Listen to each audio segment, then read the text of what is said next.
Amém. E com essa canção, nós aclamamos o Evangelho.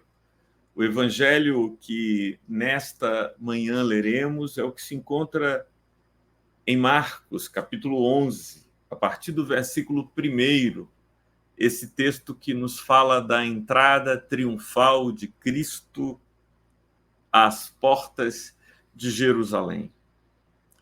Quando se aproximavam de Jerusalém, de Betfagé e Betânia, junto ao Monte das Oliveiras, Jesus enviou 2 dos seus discípulos e disse-lhes: Vão até a aldeia que está diante de vocês e logo, ao entrar, encontrarão preso um jumentinho, o qual ainda ninguém montou. Desprendam o jumentinho e tragam aqui. Se alguém perguntar: por que estão fazendo isso? Respondam: o Senhor precisa dele e logo o mandará de volta para cá. Então foram e acharam o jumentinho preso junto ao portão, do lado de fora, na rua, e desprenderam. Alguns dos que ali estavam reclamaram: o que estão fazendo soltando o jumentinho? Eles, porém, responderam conforme as instruções de Jesus. Então os deixaram ir.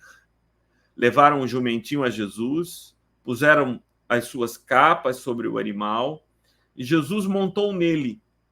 Muitos estenderam as suas capas no caminho e outros espalharam ramos que tinham cortado nos campos, tendo os que iam adiante dele como os que o seguiam clamavam: Hosana, bendito o que vem em nome do Senhor. Bendito o reino que vem, o reino de Davi, nosso pai. Hosana nas maiores alturas. E Jesus entrou em Jerusalém, no templo, e tendo observado tudo como já era tarde, saiu para Betânia com os 12. Evangelho do nosso Senhor. Louvado sejas, ó Cristo. Que as palavras dos meus lábios e o meditar do meu coração sejam agradáveis na tua presença, ó Senhor, rocha minha e redentor meu. Às vezes eu leio com certa estranheza a narrativa do Domingo de Ramos, da entrada triunfal de Jesus em Jerusalém, por 2 razões. Em primeiro lugar, ela não é uma entrada tão triunfal assim. Não é uma entrada, ainda que modesta, mas para ele, comparado com o modo como ele vivia, então é bastante diferente. Porque ele entra montado num jumentinho novo. Não é num corcel negro, nem um cavalo branco como Napoleão Bonaparte ou como um César qualquer. Ao invés de um tapete vermelho, as pessoas tiravam as capas que usavam, estendiam pelo chão e palmas que cortaram das árvores estendiam, e aquilo era um tapete de que cada um dando o que havia de si, o que podia dar, porque alguns nem capa possuíam, vestiam uma túnica somente, e os escravos nem túnica tinham. Então, esses mantos e estas palmas colocadas no chão foram um tapete pelo qual Jesus passou conduzindo um jumentinho. Essa entrada em Jerusalém, fazendo o caminho da aldeia de Betânia até Jerusalém, essa entrada significativa de Jesus, difere em muito, Valmir, do modo como Jesus viveu. Jesus foi alguém extremamente discreto em seu ministério. É preciso lembrar, Norberta, que entre o batismo no Jordão, que vai marcar o ministério público de Jesus, até esse domingo de Ramos havia passado 3 anos. E por que nós podemos dizer isso? Porque lendo os evangelhos há 3 Páscoas. Essa é a terceira Páscoa. Então, o ministério de Jesus foi um ministério muito breve. Veja, e Ricardo comentou que tem uma foto de uma visita que eu fiz à Igreja Presbiteriana do Jordão Alto, onde ele é membro, há 26 anos atrás. Eu estou no Ministério Pastoral desde 1991, pregando o Evangelho desde 1987, que é o ano que eu entrei no Seminário Presbiteriano do Norte. Então, se nós jogarmos esse tempo todo, vamos ver que meu ministério tem décadas. O Ministério Público de Jesus teve 3 anos. E nós estamos falando dele e não de mim. Porque nesses 3 anos ele fez tantas coisas maravilhosas, ensinou verdades que mudaram o mundo, que cindiram a história em antes e depois dele. Mas durante aqueles 3 anos iniciais de ministério, Jesus foi muito discreto. E há 3 evidências, Norberta, dessa descrição de Jesus, dessa descrição de Jesus, na verdade. Em primeiro lugar, ele recomendava às pessoas a quem ele curava que não dissessem nada a ninguém. Jesus era muito diferente dos teleevangelistas de hoje que fazem shows de cura, ou mesmo daqueles pastores que marcam cultos de cura. Jesus curava os enfermos e dizia: não digam nada a ninguém. Em segundo lugar, Jesus uma vez perguntou aos apóstolos: quem vocês dizem que eu sou? E Simão Pedro disse: tu és o Cristo, filho do Deus vivo, tu és o Messias esperado. E Jesus disse também a Pedro e aos discípulos: não digam nada a ninguém. Há uma discrição em Jesus, há uma modéstia, mas isso faz parte da estratégia, porque Jesus sabia que quanto mais popular ele fosse, mais risco correria, porque maior seria a inveja e a ira dos sacerdotes, dos fariseus, que finalmente foram aqueles que se levantaram contra ele para o prender e então encaminhar a sua morte.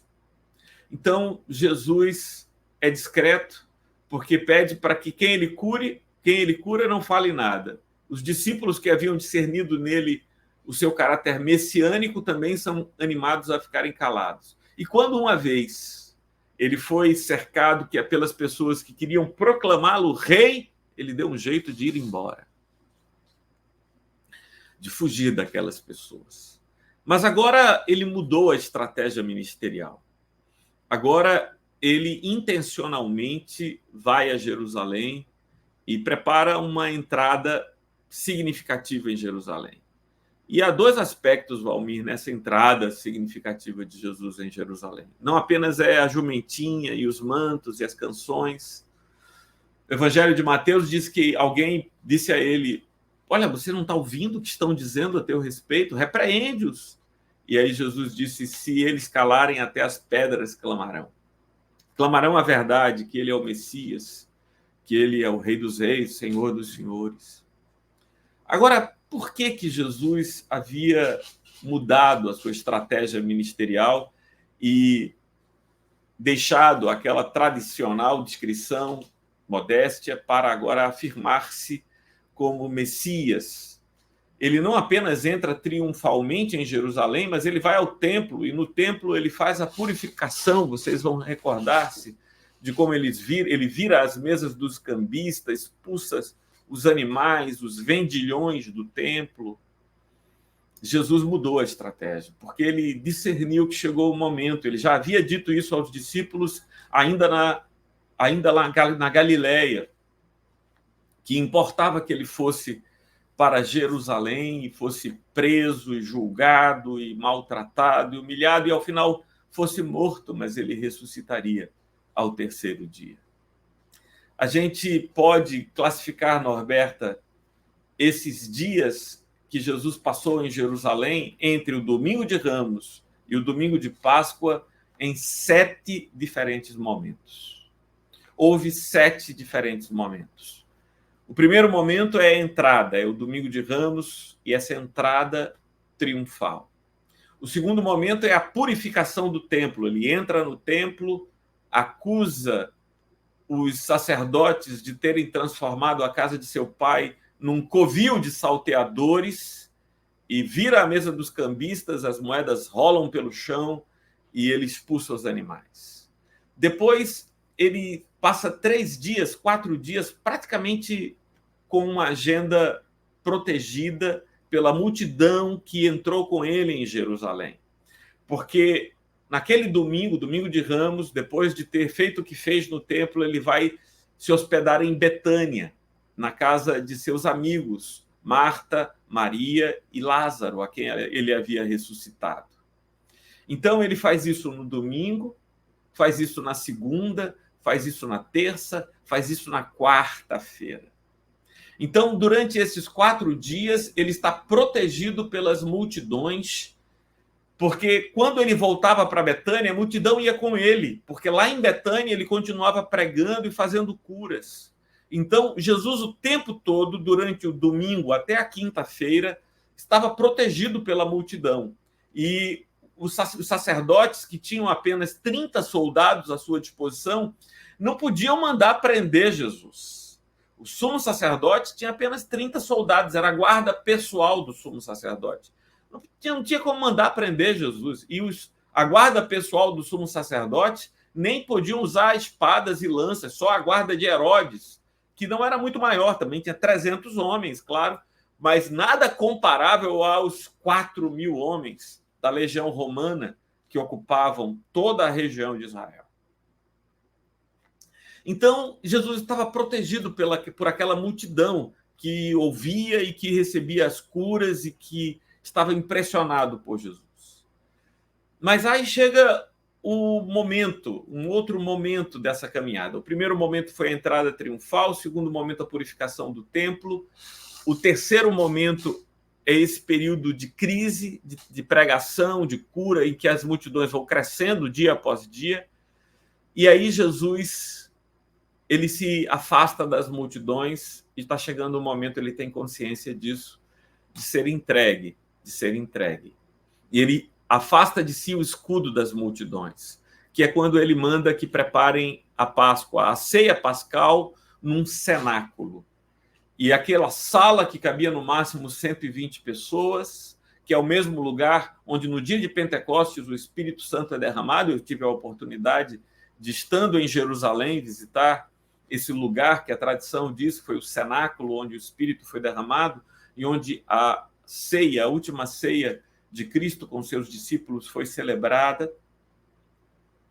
E Jesus celebrou a ceia com eles e instituiu a Eucaristia. E aí ele vai para um momento ainda mais intimista, que é o quinto momento.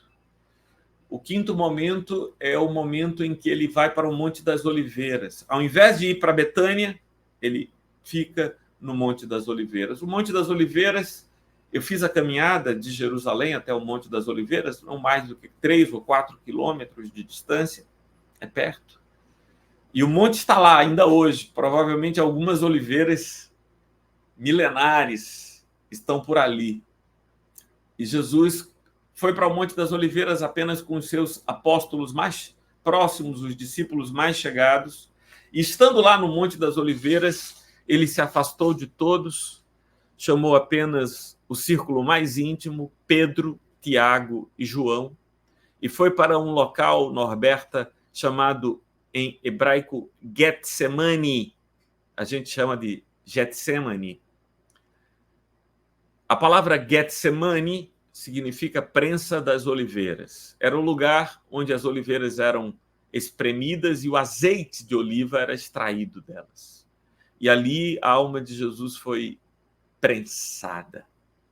E ele, apenas na companhia de Pedro, Tiago e João, orou: Pai, passa de mim esse cálice sem que eu o beba, mas que não seja feita a minha vontade, mas a tua vontade.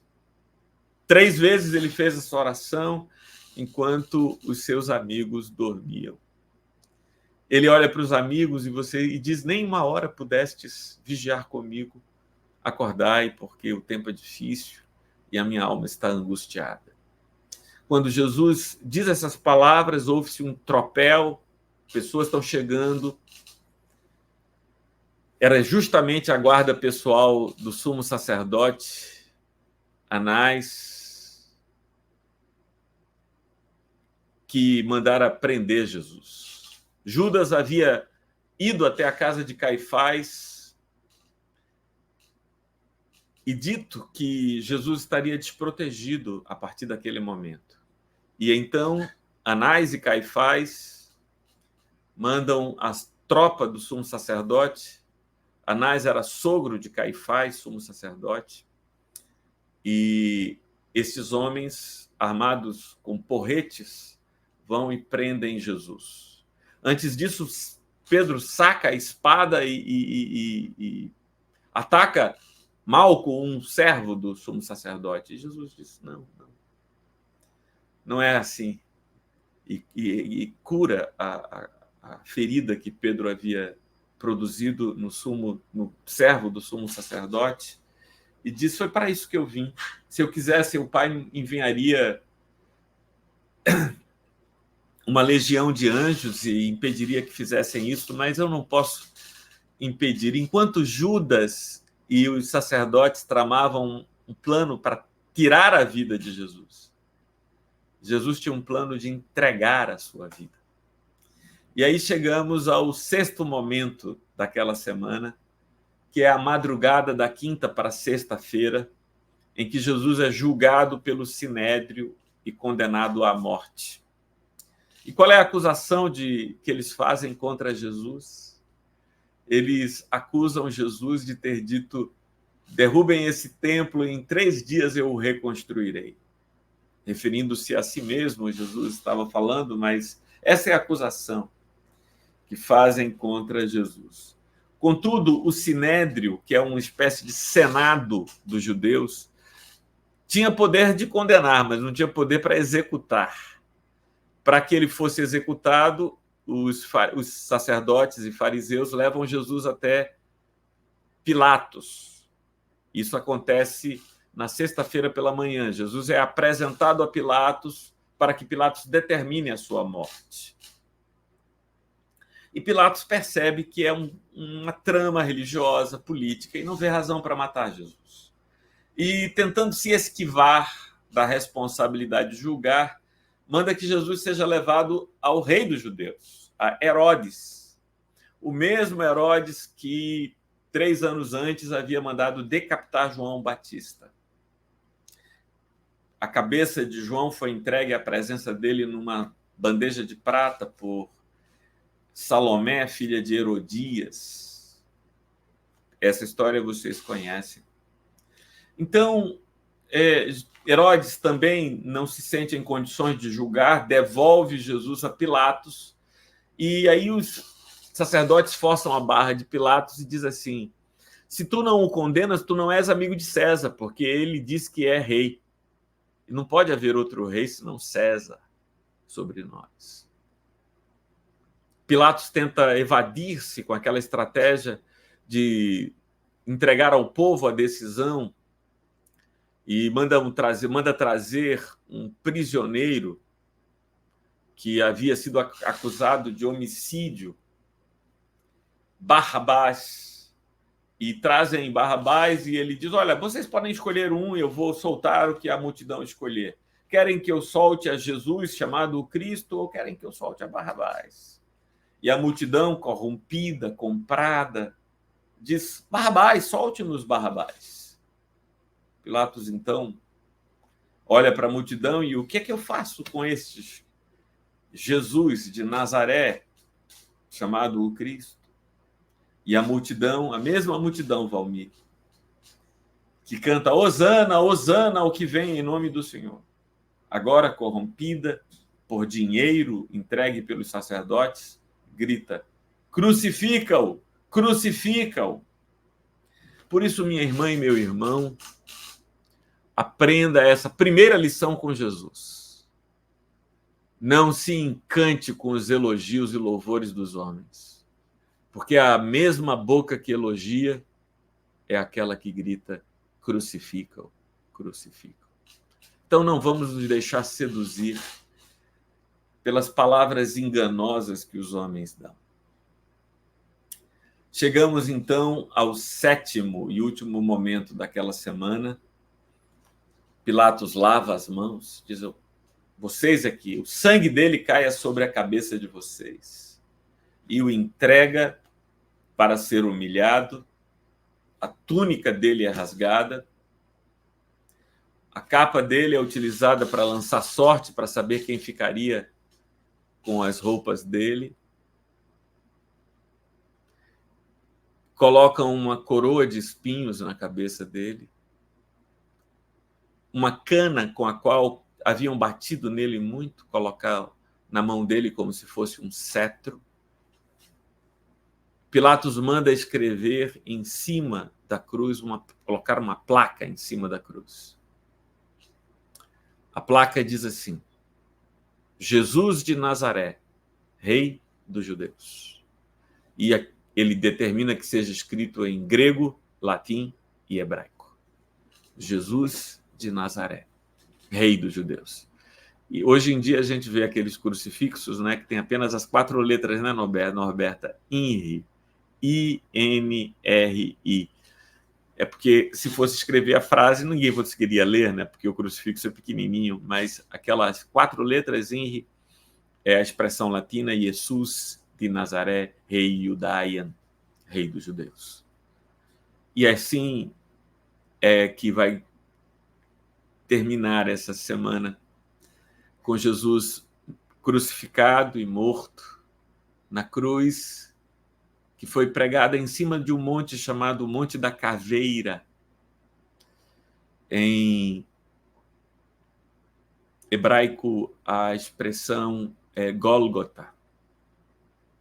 Em latim, Calvarium. Calvarium. Esse monte, que tem esse nome porque tem 2 buracos, parecem olhos, então o monte parece realmente uma caveira, fica na saída de Jerusalém, à beira da estrada, e as pessoas eram crucificadas nesse monte para que os passantes pudessem ver o indivíduo em agonia, porque a crucificação, Norberta, não é apenas um instrumento de morte, é também um instrumento de tortura, porque a pessoa não morria imediatamente. A pessoa estava presa à cruz e essa posição gera uma asfixia, mas a pessoa consegue respirar se ela fizer força nos pés. Então ela faz força e consegue respirar, e aquilo vai cansando, ela vai negociando durante horas. Como Jesus já havia sido muito maltratado, inclusive tinha sido ferido com uma lança, da ferida saiu sangue e água, diz o Evangelho, ele morreu na cruz rapidamente. Naquela sexta-feira, antes que anoitecesse, os soldados foram enviados para tirar os 3 que haviam sido crucificados, Jesus e outros 2 salteadores, ladrões, crucificados, um à direita, outro à esquerda de Jesus. E quebraram as pernas dos salteadores para que eles morressem rapidamente. Mas não foi preciso quebrar as pernas de Jesus, porque ele já havia morrido. Ele já havia morrido. Antes de morrer, ele olhou para aquelas pessoas que estavam ali e disse: Pai, perdoa-lhes, porque eles não sabem o que fazem. Ele gritou também o salmo Eli, Eli, lama sabachthani, Deus meu, por que me desamparaste? E as últimas palavras de Jesus, dirigidas a Maria e a João, que estavam ao pé da cruz, Jesus disse: João, eis aí a tua mãe, querendo dizer, toma conta dela. E a Maria, Jesus disse: mulher, eis aí teu filho, aceita o cuidado dele. E antes de morrer, no último suspiro, ele disse: Pai, em tuas mãos entrego o meu espírito. Estas são as narrativas, os acontecimentos que se deram naquela semana, a semana de Páscoa, com Jerusalém entupida de gente, muita gente, porque era uma tradição de Israel vir até Jerusalém para celebrar a Páscoa. Pessoas vinham de todas as cidades para celebrar. Jesus mesmo tinha ido 2 vezes com seus discípulos e antes com seus pais, provavelmente. Assim, Jesus viveu o espetáculo da sua morte. E no domingo, que será celebrado no próximo domingo, o domingo da ressurreição, o domingo de dizer aleluia, Cristo ressuscitou. Mas eu gostaria de convidar você, minha irmã e meu irmão, a aprender hoje 4 palavras. 4 palavras. E fazer dessas palavras um signo sobre a tua vida, que guia a tua caminhada. As 4 palavras são estas, Valmir. Confie, entregue, aceite e agradeça. Anota aí, pega um papel e uma caneta para anotar. Confie, entregue, aceite e agradeça. Confiar em Deus, confiar no seu amor, na sua providência, confiar no seu cuidado. Há muitas pessoas que dizem crer em Deus, porque supõem que há uma razão para tudo quanto existe existir, deve haver uma fonte criadora. Crer em Deus, crer que existe um Deus é muito pouco mesmo. Você está convidada e convidado a confiar em Deus. Confiar em Deus. Confiar é diferente de crer.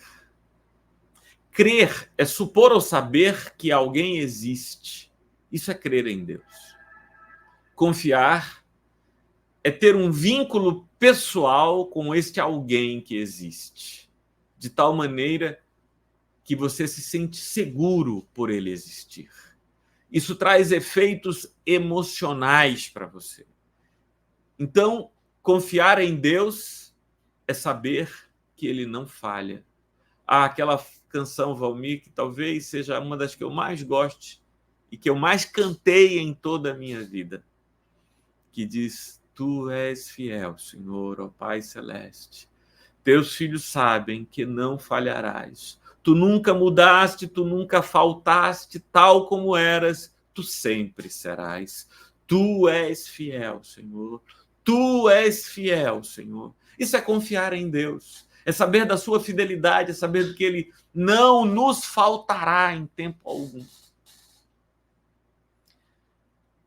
Jesus confiava no Pai. Por isso, enquanto Judas e os sacerdotes tinham um plano secreto para tirar a vida de Jesus, Jesus tinha um plano explícito para entregar a sua vida a Deus. Quando Pedro tentou defendê-lo, ele disse: ninguém tira a minha vida, eu voluntariamente a dou. Então, o primeiro passo é confiar. O segundo passo é entregar. Renato, meu irmão, entrega a tua vida ao Senhor. Aninha, entrega a tua vida ao Senhor. Jorge, entrega a tua vida ao Senhor. Aí a pessoa pensa, Valmir, que entregar a vida ao Senhor é se converter. É levantar a mão na igreja e dizer: eu quero ser crente. Entregou a vida a Cristo, as pessoas dizem. Norberta, eu tenho caminhado com Deus por toda a minha vida. E todos os dias eu entrego a minha vida ao Senhor. Todos os dias. Entrego o meu presente ao Senhor. Entrego o meu futuro ao Senhor. Aqui a ordem faz toda a diferença, Jorge. A ordem faz toda a diferença. Deixa eu te explicar por quê. Se você entregar sem confiar, você fica ansioso. Mas se você confia e porque confia, entrega, você tem paz. Paz. A ordem faz toda a diferença, entendeu ou não? Silvia, imagine que você vai entregar a chave do carro ao filho, mas você não confia que ele dirige bem. Então você entrega, mas fica ansiosa. Teu coração fica num pé e no outro. Mas quando você entrega a alguém que você confia, você entrega e fica em paz. Entrega. Então, primeiro confia, depois entrega. Foi isso que Jesus fez. Entregou a sua vida ao Pai. Lá no Getsemane, ele orou: Pai, passa de mim esse cálice sem que eu beba, mas que não seja feita a minha vontade, mas a tua. Jesus deu o terceiro passo: aceitar a vontade de Deus. Ele entregou, mas ele não predetermina o que Deus deve fazer com a vida dele. Seja qual for o caminho que Deus escolheu para a vida dele, ele aceita o caminho de Deus. Ele queria que o seu caminho fosse um caminho sem cruz, mas ele aceita o caminho com cruz, que era o caminho que Deus, o Pai, havia determinado para ele. Aceita.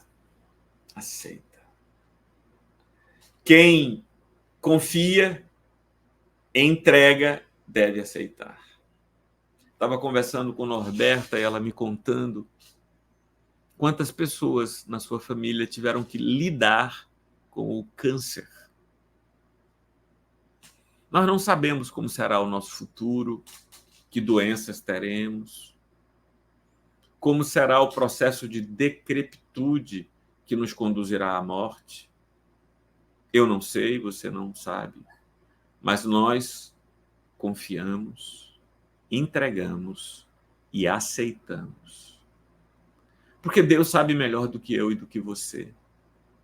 O que é melhor para nós, o que é mais pedagógico para nós. Eu quero aceitar a minha vida. Sabe, Aninha, muitas pessoas sofrem porque se rejeitam e porque rejeitam suas vidas. Se há algo ruim na tua vida e você pode mudar, mude, claro. Mas aquilo que não pode ser mudado, como diz aquela antiga frase que minha avó repetia, o que não tem remédio, remediado está. Mas não é assim uma resignação triste, não, é aceitar. Aceitar e dar o quarto e último passo, agradecer. Agradecer a Deus em todas as coisas. Somente as pessoas capazes de confiar, entregar, aceitar e agradecer são, de fato, discípulas de Jesus. Foi isso que Jesus fez. É isso que eu tenho feito ao longo da minha vida e quero continuar a fazer por toda a minha caminhada.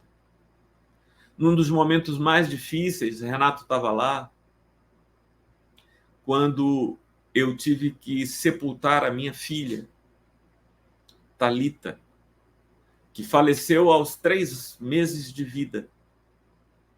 Eu orei muito, mas também neste momento dificílimo da minha vida, eu confiei, entreguei, aceitei e agradeci. Agradeci a Deus pelo privilégio de ter conhecido Thalita. Agradeci a Deus pela certeza que eu tinha de que aprove a Ele levá-la para junto de si, onde ela está, em Deus. Um dia nós nos reencontraremos. E não importa se eu serei ou não Martorelli, se ela será ou não Thalita, nesse reencontro nós seremos irmãos. E como irmãos nos abraçaremos e eternamente estaremos em Deus. Hoje, nesse domingo de Ramos, esta é a mensagem que eu tenho para vocês. E eu queria que você escrevesse aí as 4 palavras que você aprendeu hoje: confiar, entregar, aceitar e agradecer. Escreva aí no comentário, só para eu saber que você está aí e está acompanhando com a gente. E escrever vai ajudar você a memorizar. Confiar, entregar, aceitar e agradecer. Quando esses movimentos de nossa alma são efetivamente dados, uma grande transformação acontece. uma grande transformação acontece. Transformação da consciência, transformação das emoções, transformação da relação com Deus. Porque nós não impomos a Deus a nossa vontade. Não impomos a Deus a nossa vontade. Mas apresentamos a Ele a nossa vontade em oração. Mas aceitamos a vontade dEle. Aceitamos a vontade dEle. E agradecemos por Ele ser nosso Senhor. Vários irmãos já estão aí colocando, confiar, entregar, aceitar e agradecer. Confiar, entregar, aceitar e agradecer. Confiar, entregar, aceitar e agradecer. Vários irmãos estão dizendo, esse é o caminho, esse foi o caminho de Cristo. A gente chama de via crucis, não é, Norberta? A via crucis, o caminho da cruz é este. Confiar, entregar, aceitar e agradecer. O caminho que o Senhor construiu para nós, o caminho que Deus mesmo fez para nós vivermos nele. Fátima também, confiar, entregar, aceitar e agradecer. Silvia, confiar, entregar, aceitar e agradecer. Agora me diz uma coisa, a gente termina aqui assim. A barra está pesada para você? Está difícil? Os momentos que você está passando na sua vida estão sendo difíceis? Aplica aí a fórmula de Jesus. Confiar, entregar, aceitar e agradecer. E aí, me acompanha nessa oração de gratidão a Deus agora. Uma oração de gratidão, porque nós estamos já lá no final da estrada. Já chegamos ao agradecer. Ó Deus eterno, louvado seja o teu nome, Senhor, de toda a glória, porque nós não estamos à deriva no mar da existência perdidos, mas tu és quem conduz a nau, o barquinho de nossas vidas, e nós confiamos em ti. E confiamos tanto e tão absolutamente que entregamos cada aspecto da nossa vida a ti, a vida de nossos filhos e o seu futuro, a nossa saúde e integridade física, o nosso relacionamento conjugal, marital, a nossa vida profissional, as nossas finanças e as dificuldades pelas quais eventualmente estamos passando financeiramente.